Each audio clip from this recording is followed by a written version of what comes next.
রোজাদাররা ছাড়া কেউ রাইয়ান দরজা দিয়ে ঢুকতে পারবে না।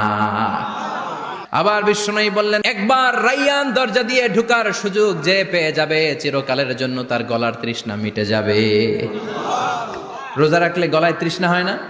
এই যে আল্লাহর খুশির জন্য এই তৃষ্ণাকে সহ্য করে আপনি রোজা রেখেছেন, এর ফলাফল হিসেবে রাইয়ান দরজা দিয়ে ঢুকা মাত্রই আপনার গলার তৃষ্ণা শেষ। জান্নাতের ভেতরে আমরা ঢুকতে চাই। শপিং মলে যখন আমরা ঢুকতে চাই, কোন দিক দিয়ে ঢোকা লাগে? দরজা দিয়ে না, গেট দিয়ে। তো আমরাও জান্নাতের গেট দিয়েই তো ঢুকবো নাকি?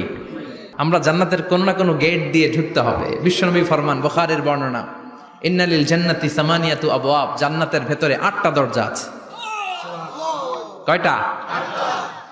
বিশ্বনবী একবার সাহাবাদেরকে নিয়ে ওয়াজ করছেন, বলছেন, তোমাদের মধ্যে এমন একজন ব্যক্তি আছে, এই